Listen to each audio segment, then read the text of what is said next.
संसार में भटकने के बाद ये लगता है वो व्यक्ति सुखी है, फिर यहां से छोड़ करके वहां जाइए तो पता चलता है कि नहीं, ये व्यक्ति बड़ा सुखी होगा। संसार में वो सुखी है और मैं दुखी हूं। बड़ी विचित्र बात है महाराज। और घूमने के लिए चलो, टटोलने के लिए चलो, घर घर में यदि पूछने के लिए चलो तो पता चला हमसे महान दुखी तो ये है, महान दुखी आत्मा तो ये है।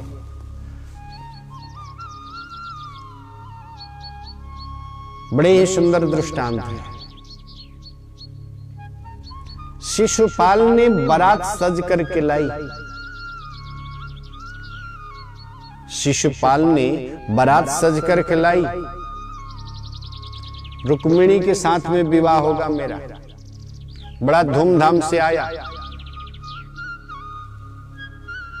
और बड़े प्रेम भाव से आया महाराज कि हम तो अब दुल्हा बन चुके। इधर रुक्मिणी महारानी को भेजा गया कि जाओ और जा करके आप जो है गौरी मैया का पूजन करके आइए, तो आगे का कार्यक्रम शुभारंभ होगा। रुक्मिणी महारानी सिर्फ भगवान को चाहती है, जिस प्रकार मीराबाई ने भगवान को चाहा।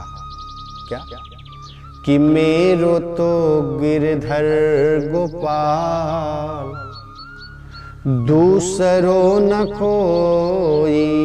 मेरे तो सिर्फ एक गिरधर गोपाल है, इस संसार में मेरा दूसरा कोई भी नहीं है। सिर्फ एक ही परमात्मा मेरे है, दूसरा संसार में मेरा कोई नहीं है।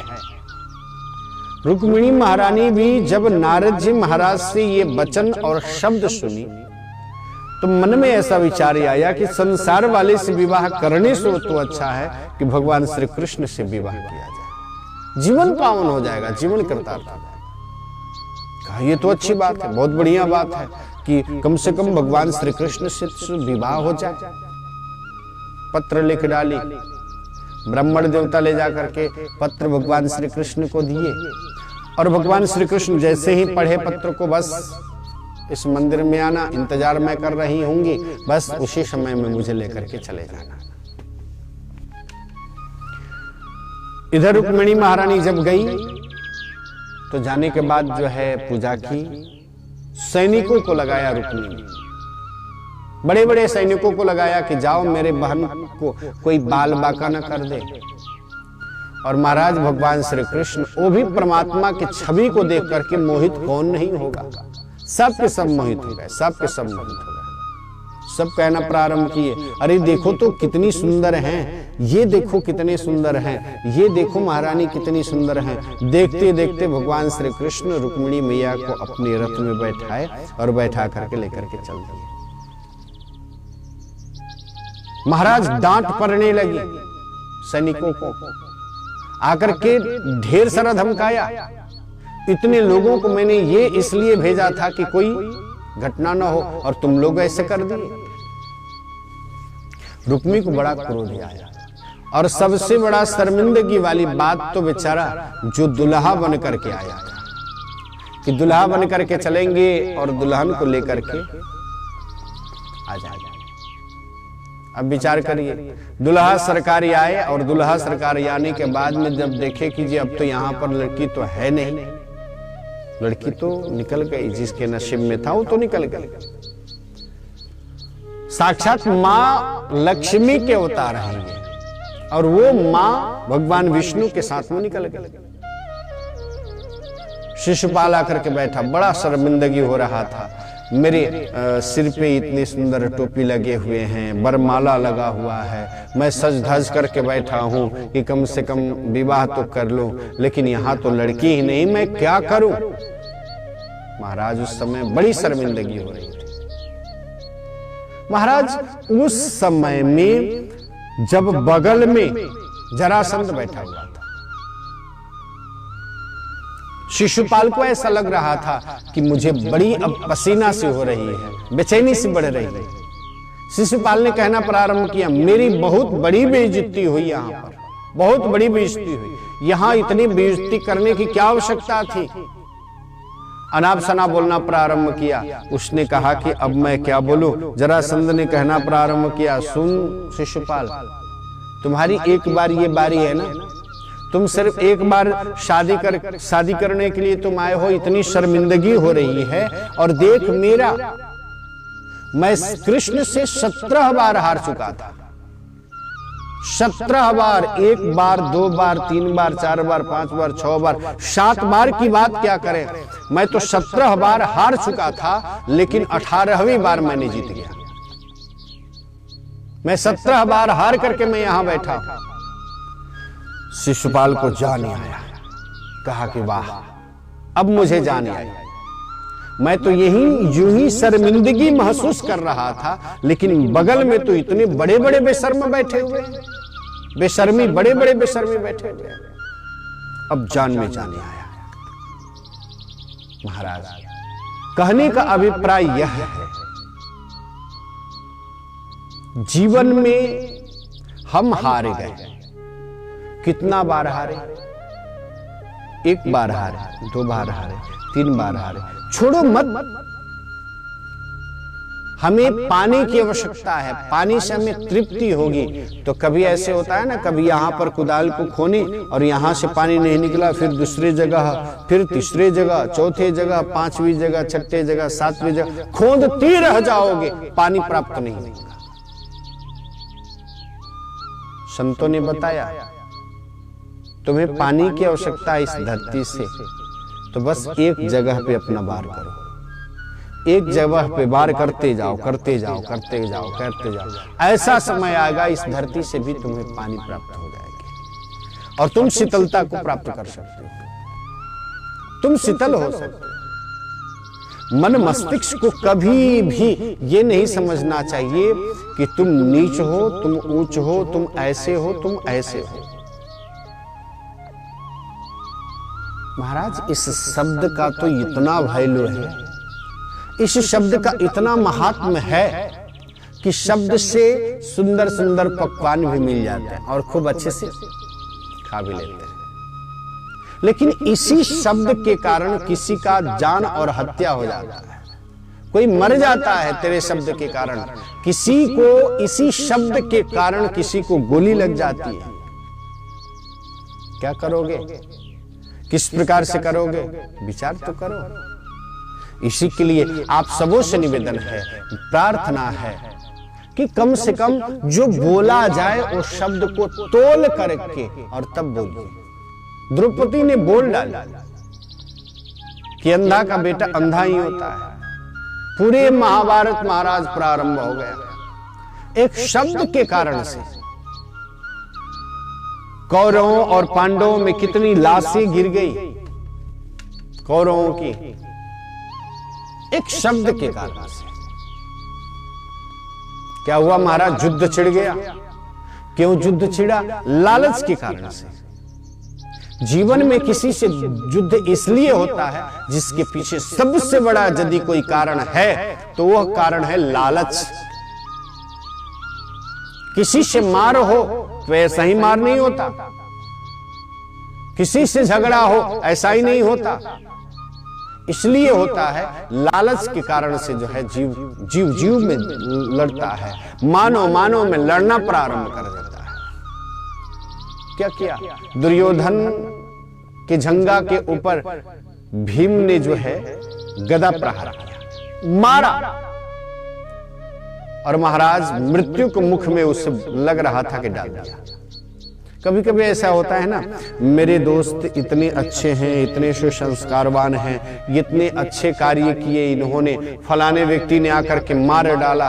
अब अपने दोस्त के खुशी के लिए मुझे तो कुछ करना चाहिए, जाकर के उसे हम मार करके आते तो हमारा दोस्त खुश हो जाएगा। यही बात है। बेवतेदं द्रोणपुत्रस्य ब्रह्म अस्त्रं प्रदर्शितं नैवासो वेद संहारं प्राणबाध उपस्थिते। क्या किया? द्रोणाचार्य के पुत्र जिनका नाम था अश्वत्थामा, अश्वत्थामा ने क्या किया? अश्वत्थामा ने दुर्योधन की प्रसन्नता के लिए उसने एक संकल्प किया कि पांडवों को अब हम जिंदा नहीं छोड़ेंगे, पांडवों को तो मार डालेंगे, समाप्त कर डालेंगे, और मैं प्रण और शपथ लेता हूं कि मैं जाकर के पांडवों को नष्ट कर डालूंगा, समाप्त कर डालूंगा। दुर्योधन की ऐसी स्थिति इसने बनाया। महाराज बहुत बड़ा प्रणय ले लिया उसने। और महाराज क्या हुआ? देखिए, 4 प्रकार की बुद्धि वाले लोग होते हैं इस संसार में, 4 प्रकार के। पहला प्रकार है मति।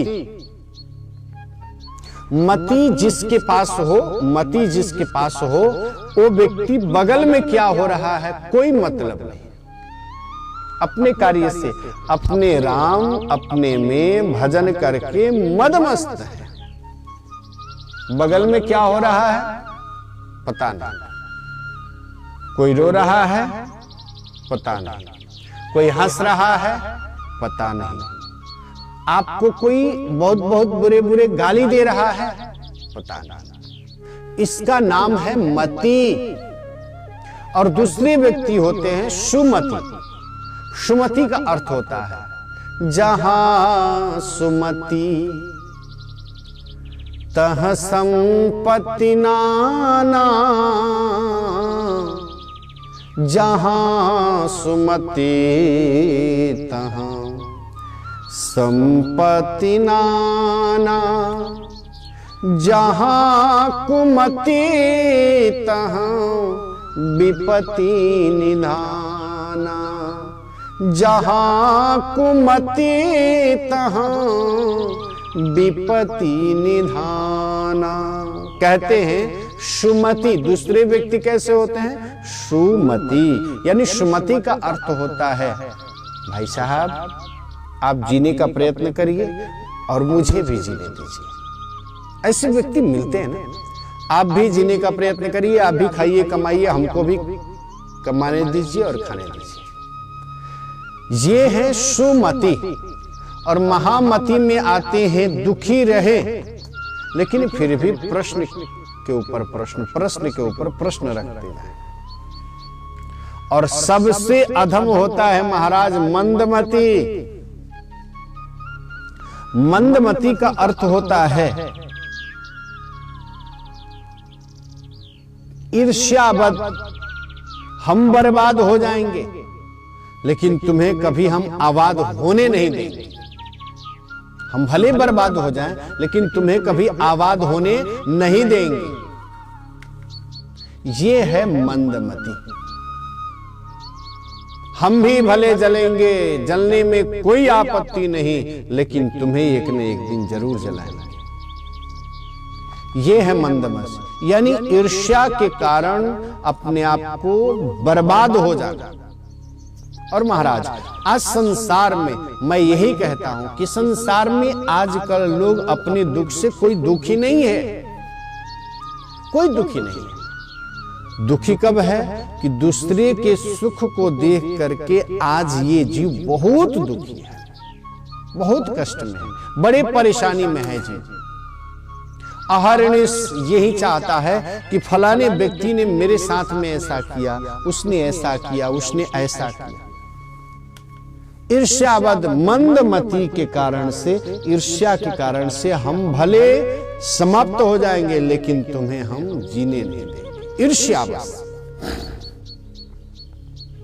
एक छोटी सी घटना आप सबों को मैं श्रवण कराऊं, आप सबों को सुनाऊं कि एक बार एक व्यक्ति, उसकी पत्नी और उसके 2 बेटे, एक लड़का एक लड़की, ये सब के सब ट्रेन से कहीं यात्रा कर रहे थे। ट्रेन में जा रहे थे और ट्रेन में जा रहे थे महाराज। अब सीट खाली थी और उसी पर सब के सब जाकर के बैठ गए। और बैठने के बाद में बड़े आनंद के साथ में जो है अपना यात्रा सफर कर रहे हैं, बातें कर रहे हैं, चर्चा कर रहे हैं। और चर्चा के क्रम में ऐसा हुआ कि जब अगले स्टेशन पे गए तो भाई ये तो कोई रिजर्वेशन वाली बोगी है नहीं, एसी वाली बोगी है नहीं, ये तो जनरल बोगी है।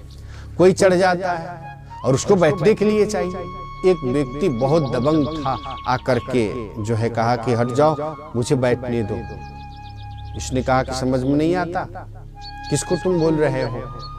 और उसी समय में वो व्यक्ति इतना तंज आता है कि मारता है चाटा, और मार करके कहता है कि जी अब बैठने देगा। फिर भी कहा कि अरे मुझे न मार दिया, मेरे पत्नी के हाथ लगा करके तो देखो। और क्या किया उसने, वो दबंग व्यक्ति पत्नी को भी चाटा लगाया। फिर इसने दबंगी में आकर के कहा कि तुम मेरे पत्नी को मार दिया ना, मेरे बच्चे का हाथ तो लगा करके देख, तेरा हाथ मैं काट दूं। फिर बच्चे के ऊपर प्रहार कर दिया। फिर जो है कहा कि हम लोगों को तूने मार दिया, मेरी बेटी को मार करके तो देख, और बेटी को भी मारा। और महाराज प्रेम से उस व्यक्ति दबंग व्यक्ति को वहीं पे बैठा दिया। बगल में एक बड़े बुजुर्ग थे, उन्होंने कहा कि बेटा एक बात बता, जब तू पिटा गया तो इन लोगों को पिटवाने की क्या आवश्यकता थी? जिन लोगों को पिटवाने की तुम्हें क्या आवश्यकता लगी हुई थी? तू सिर्फ पिटा गया तो तुम्हें तो साइड हो जाना चाहिए, उसे बैठा लेना चाहिए। इन लोगों को पिटवाया क्यों? तो उसने बड़ा ही सुंदर जवाब दिया, इसलिए मैंने पिटवाया कि यहां पर मैं यात्रा कर रहा हूं और घर पे जाऊंगा ना, तो घर पे जाने के बाद ये लोग यही कहेंगे कि घर में ही शेर बनते हैं, दूसरे जगह पिटा। यानी कहने का अभिप्राय यह है कि हम भी पिटा गए, पत्नी भी पिटा गई, बच्चे भी पिटा गए और बेटी भी पिटा गई ना, तो कोई किसी से नहीं कहेगा, सबके सब मार खा करके आए। ये है मंदमति। यानी भले हम बर्बाद हो जाएंगे लेकिन दूसरे को आबाद कभी नहीं छोड़ेंगे। अश्वत्थामा ने क्या किया? पांडवों के साथ, महाराज पांडवों के साथ अश्वत्थामा ने सोचा कि अब तो पांडवों को मैं समाप्त कर डालूं, नष्ट कर डालूं। ये प्रणय जब इसने लिया ना, उस समय में भगवान श्री कृष्ण को पूर्ण रूपे ना ऐसी बेचैनी छाई, ऐसी बेचैनी छाई कि उस समय में भगवान श्री कृष्ण पांडव जहां सो रहे थे वहां गए और जाकर के उनके हाथ उठा करके और पूरे पांचों पांडवों को लेकर के और दूसरे जगह लेकर के चले जाते हैं। संयोग देखा जाए कैसा संयोग था। पांचों पांडवों के जो पुत्र थे, जहां पांडव सो रहे थे वहीं पे आकर के वे लोग पांचों सो गए। पांडव तो निकल करके चले गए और बच्चे आकर के सो गए। और सोने के बाद गया वह अश्वत्थामा और जाकर के रात्रि का समय था, उसे पता नहीं चली महाराज, और कचाकच काट करके और उस बच्चे का जो सिर लेकर के जब दुर्योधन के पास में आया तो दुर्योधन देखा ना तो अपने सिर पे हाथ रख के कहा कि अश्वत्थामा ये तूने अच्छा नहीं किया। क्या किया तूने? मेरे वंश और कुल को तूने समाप्त कर डाला, नष्ट कर डाला। इन बच्चे से मेरा क्या दुश्मनी थी? बच्चे ने क्या तुम्हारा बिगाड़ा था? अरे लड़ाई तो पांडवों से थी, तूने बच्चे का हत्या करके तूने अच्छा नहीं किया। और ये भी समझ ले पांडव तुम्हें अब छोड़ेंगे नहीं। अब अश्वत्थामा के ऊपर क्या बीता, ये सब कथाएं आने वाली सप्ताह में हम सब मिलकर के श्रवण करेंगे। क्या पांडव अश्वत्थामा यानी द्रोणाचार्य गुरु के बेटे को क्या कुछ सजा देते हैं या नहीं देते हैं, ये सब कथाएं आने वाले सत्र में हम सब मिलकर के श्रवण करेंगे। कार्यक्रम सत्संग प्रभात आपको कैसा लगता है? इसी शुभ संदेशों के साथ इस छवि को आप सबों के समक्ष दर्शाने में हमें सहायता की त्रिलोकी पटेल जी, उसके लिए ढेर सारा धन्यवाद। और मैं जितेंद्र पारासर अहरनिश मैं आप सबों से निवेदन करूं कि संगीतमय श्रीमद् भागवत महापुराण की कथा, अनुष्ठान, यज्ञ इत्यादि के लिए यदि मुझे आप संपर्क करना चाहते हैं तो कर सकते हैं। कार्यक्रम सत्संग प्रभात ए न्यूज टेलीविजन के माध्यम से देखें, उसके लिए ढेर सारा धन्यवाद। आने वाले सत्र में मैं जितेंद्र पारासर पुनः आप सबों के समक्ष उपस्थित होंगे। तब तक के लिए जय श्री राधे, जय श्री कृष्ण।